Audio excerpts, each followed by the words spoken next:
Hello everyone, we're coming from group 2. In this challenge, we're gonna present to you guys the material about skills for developing yourself as a leader. Our group consists of 4 members. They are Rafi Putra Pradipta, Divia Salsabila, Muhammad Affan, and Salsabila.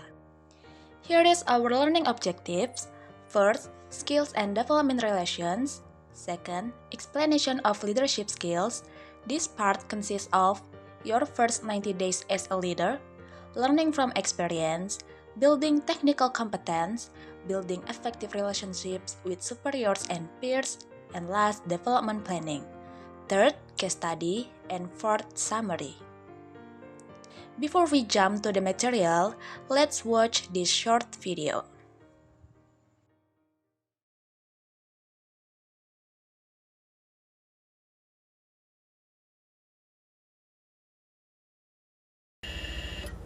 We'll go out for pineapple, my little bubbly-headed bubbly boo. Skipper, look. Analysis. It looks like a small incandescent bulb, designed to indicate something out of the ordinary, like a malfunction. I find it pretty and somewhat hypnotic. That too, sir. Right.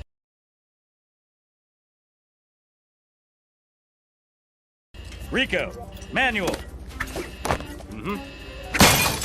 Problemo solved. Sir, we may be out of fuel. What makes you think that? We've lost engine 1. And engine 2 is no longer on fire. Buckle up, boys. Don't look dull. This might get hairy.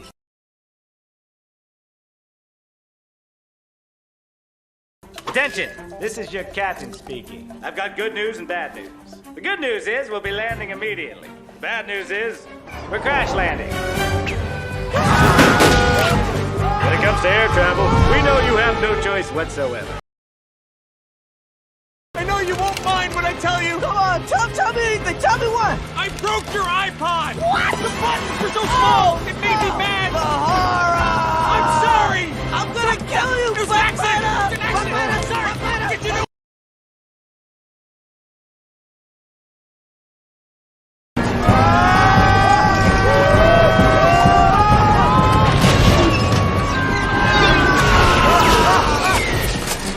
My goodness, doll, you're shaking like a leaf. Rico, you've had your fun. Pull up. Gear down. Gently now, you just want to kiss the ground. Just a little peck, a smooch like you're kissing your sister. I said kiss it.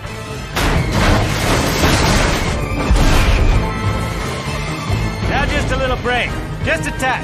A little whisper. I believe that's checkmate.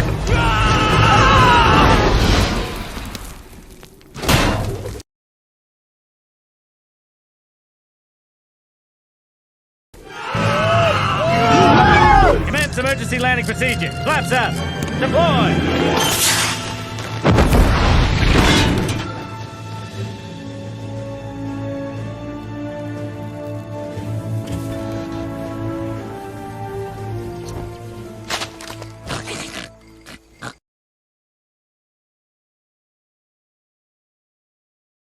Only 2 passengers unaccounted for, Skipper. That's a number I can live with. Good landing, boys. Who says a penguin can't fly?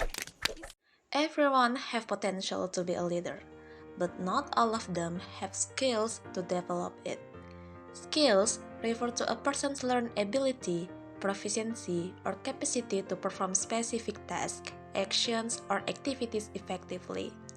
These abilities are typically developed through training, education, practice, and experience, while development, or human development, refers to the gradual process of growth, maturation, and self-improvement of individuals throughout their lives.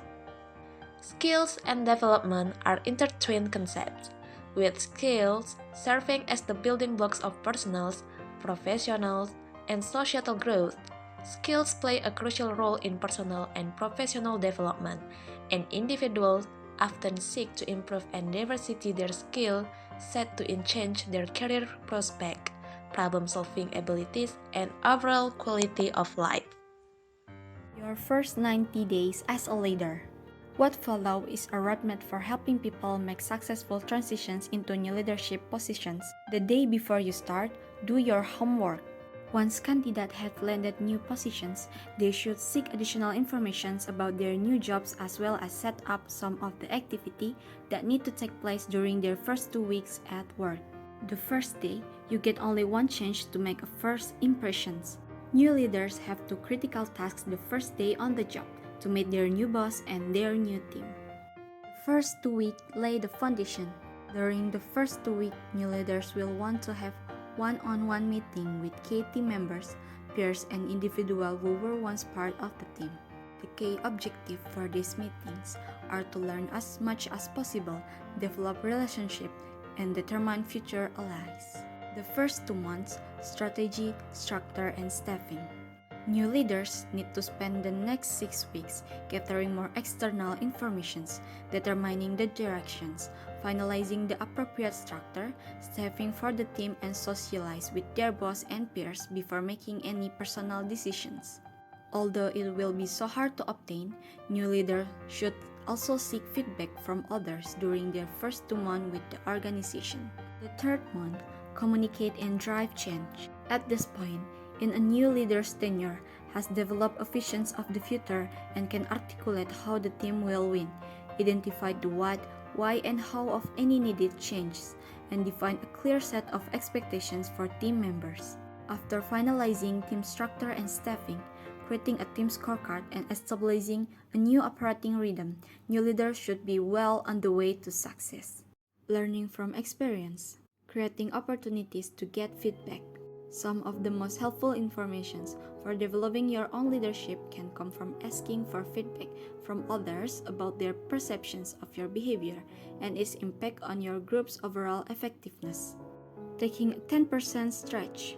Several positive outcomes are associated with leaders who regularly practice the 10% stretch. It's about learning that involves taking risks and reaching beyond one's comfort zone.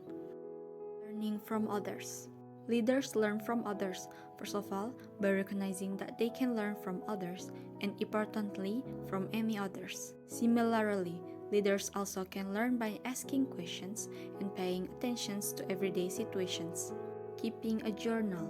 Journal entries might include reflections on personal events, such as interactions with bosses, employees, teammates, and so on. Having a developmental plan. A vital part of leadership development is intellectual stimulations and reflections, and an activity reading program is indispensable to that. Building technical competence. Technical competence is concerned with knowledge and behaviors that can be applied to perform a task. Individuals often acquire technical skills through formal education or training in specialized fields, such as law, medicine, accounting, welding, or carpentry. On-the-job training or experience, and many others, research has documented the importance of technical skills to a person's success and effectiveness as both a leader and a follower. There is some practical advice for improving technical competence, such as determining how the job contributes to the overall missions, becoming an expert in the job, and seeking opportunities to broaden experience. Building effective relationships with superiors. Superiors are individuals who have relative power and authority over other members of the group. Superior could be a teacher, band director, coach, captain, committee leader, or frontline supervisor. Having a good working relationship with your superiors bring many benefits. First, superiors and followers with similar values, approach, and attitudes are less likely to conflict than followers, with superiors and followers having poor working relationships. Second, followers are generally less satisfied with their supervisors and receive lower performance rating when the relationship between superiors and followers is not good. Since the results of a team, club, or organization depend to some extent on good relations between superiors and followers, understanding how superiors view and the world, and adapting to superiors' styles are two things followers can do. Increase the likelihood their action will have positive result for themselves. Development planning. Development planning is the systematic process of building a knowledge and experience or a changing behavior. There are two people who have done a considerable amount of cutting-edge research in the development planning process. Those people are Peterson and Hicks. These two believe that there are 5 phases in development planning. Those phases are: first, identifying development needs; second, analyze and prioritize those needs; third, create a focused and achievable development plan; fourth, review, learn, and update the plan; fifth, or the last one, are apply what you've learned in the new environment. The next one are conducting a GAPS analysis. The first phase in the development planning process is to conduct a GAPS analysis. GAPS itself stands for Goals, Abilities, Perception, and Standards. A GAPS analysis helps leadership practitioners to gather and categorize all pertinent development planning information. There are 4 steps to conducting a GAPS analysis. The first one are goals. The first step in a GAPS analysis is to clearly identify what you want to do or where you want to go with your career over the next year or so. The second steps are abilities. People bring number of strengths and development needs to their career goals. Over the years, you may have developed specialized knowledge or a number of skills that have helped you succeed in your current and previous job. The third steps are perception. The perceptions component of the GAPS model concerns how your abilities, skills, and behaviors affects others. And the last one are standards. The last steps in GAPS analysis concerns the standards your boss or the organization has for your career objective. For example, your boss may say you need to develop a better public speaking, delegation, or coaching skill before you can get promoted. When completing a GAPS analysis, you may discover that you do not have all the information you need. If you do not, then you need to get it before you complete the next step of the development planning process. Only you can decide on your career objective, but you can solicit advice from others or whether these objectives are realistic given your abilities, the perspective of others, and organizational standards. Identifying and prioritizing development needs, a gaps of GAPS. As shown in figure 3.3, the goals and standards quadrants are future-oriented. These quadrants as where you want to go and what your boss or your organization expect of people in this position. The abilities and perception quadrants focus on your current strength and areas where you need improvement. You should identify the gaps between where you are and where you want to be in your career.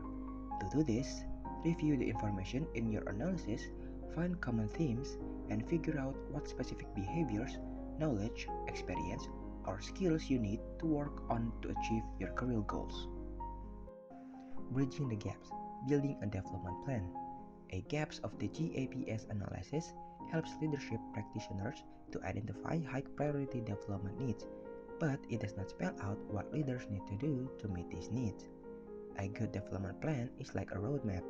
It clearly describes the final destination, lays out the steps or interim checkpoints, building in regular feedback to keep people on the track, identifies where additional resources are needed, and builds in reflection time.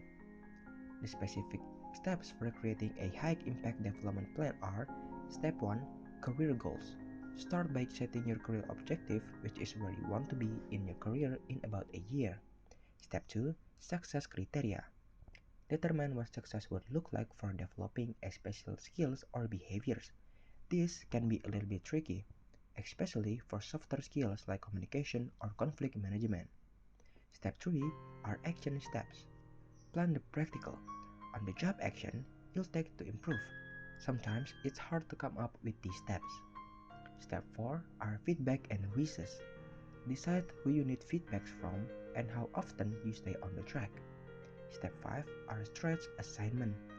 Remember that you learn best when you are pushed out of your comfort zone, so seek a challenging task to do by yourself. Step 6 are resources. Consider reading, course or videos to gain knowledge about what you need to develop more. Step 7 are reflect with a partner. Regularly discuss your progress and learning with someone you trust who understands your work situation and plan. Reflecting on learning, modifying development plans. Just as development plans is a roadmap, this phase of development planning helps leaders to see whether their final destination is still on the right one, if an alternative route might be better, and whether there is a need for more resources or equipment. Reflecting on your learning with a partner is also a form of public commitment, and people who make public commitment are much more likely to fulfill them. Transferring learning to the new environment. In development planning, the last step is ongoing improvement. Your plan should be more flexible and changing as you learn from experience, receive feedbacks, acquiring a new skill, and meeting a specific goals. To apply what you've learned in the new situation, you can update your plan by practicing your skills in different settings and help others to learn what you have mastered. These steps will help you to keep growing and refining your abilities. Sadly, young people have very little interest in self-development programs these days. Insecurity, lack of confidence, and the absence of facilitators for self-development are some of the factors. ASEC as a forum for developing leadership skills for students is one of the solutions for this issue. ASEC, or Association Internationale des Étudiants Sciences Économiques et Commerciales, is an international youth organization that was founded in 1948 by students from 6 universities around the world. ASEC was founded because many young people died as a result of the World War, so that the students in Europe took the initiative to form an organization capable of create peace as well as develop the potential of young people to become future leaders. ASEC is also a forum for exchanging information about what was happening in the world at the time. Several programs are offered to assist the self-development of its members according to the interests and talents of the members concerned, are as following: Global Teacher, or Explore Teaching; Global Talent, Explore Interning; and last, Global Volunteer, or Explore Volunteering.